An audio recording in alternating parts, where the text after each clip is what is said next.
Once upon a time, in a land far, far away, a kingdom was prospering. But peace could only last so long. The old king died. With no descendant to the throne, the kingdom fell into chaos. Lust for power blinded warriors and wizards alike.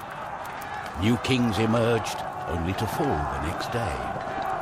But the madness of men would soon be overshadowed by a far greater evil.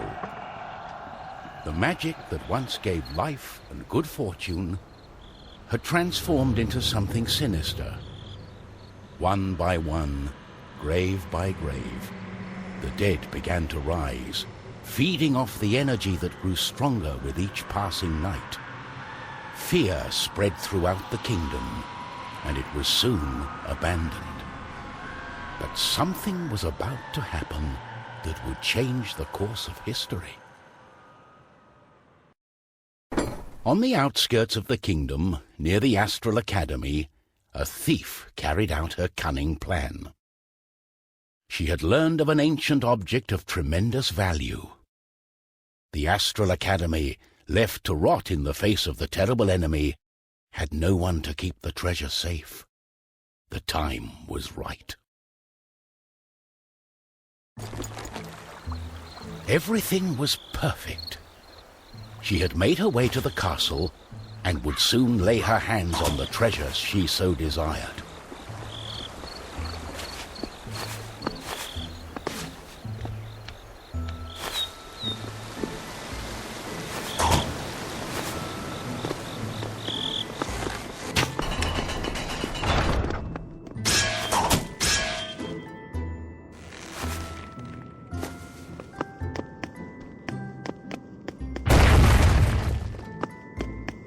The gentle moon smiled at the thief as she made her way towards the shrine of ancient treasure.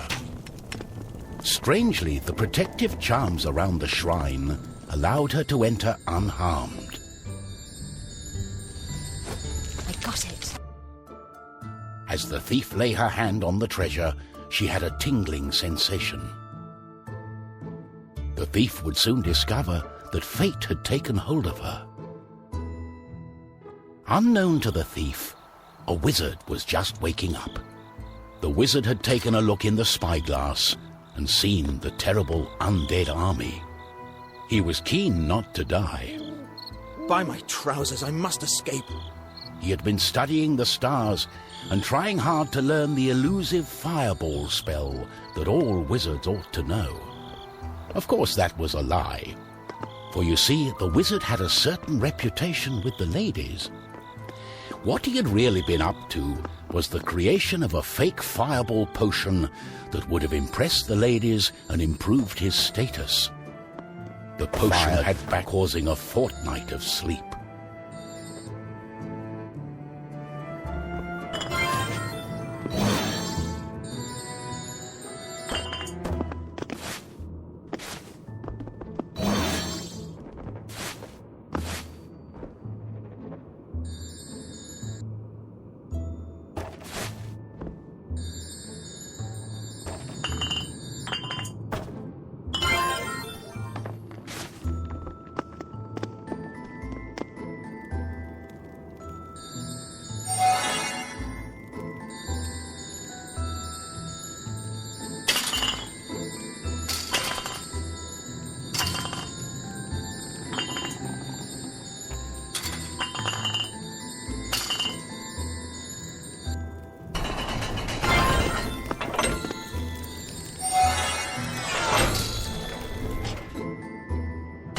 The wizard saw a glimmering light coming from the shrine.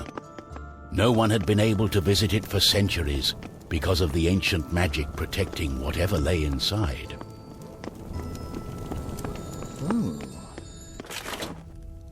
My darling, why the painful look on such a pretty face? What is this object you are holding on to? How did you get here? The wizard touched the thief's hand and then the object. His hand got stuck. What kind of trickery is this? For once, the wizard was more interested in magic than anything else. He was also afraid for his dear life. but there was someone nearby who welcomed a challenge. At the other end of the Astral Academy, a knight had been practicing his own skills to battle the undead and prove himself worthy of joining the king's army. Between me and you, he did not quite understand what undead meant, but this was his chance to be the bravest knight of all. The knight felt it was his duty to protect the Astral Academy during this time of despair. He was on the lookout for anything unusual.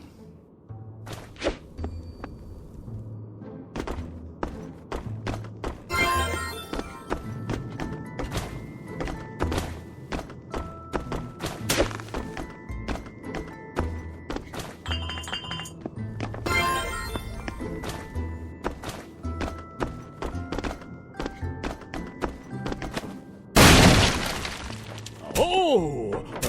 What's this? Oh! What's going on?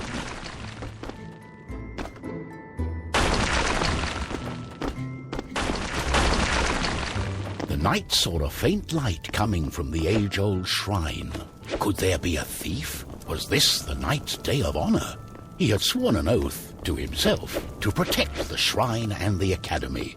Nothing could stand in his way. What's going on?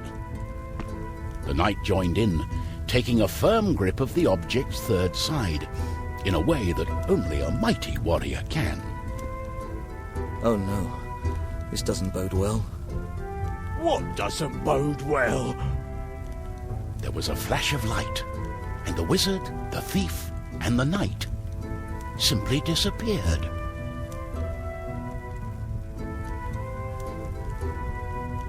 Our new heroes were overwhelmed by the effect of the mysterious object. The wizard tried hard to remember everything he'd learned of the shrine and its artifact. His mind raced through ancient tales and legends.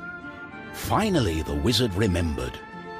The treasure, the ancient object, was a device that could bind souls together. How it worked, he did not know. But he knew that it was connected to the legend of the Guardian, whose earthly remains had been buried in the catacombs deep underneath the Astral Academy. The tomb resided right below the shrine. The wizard could not explain it, but he was sure the object was called the Trine.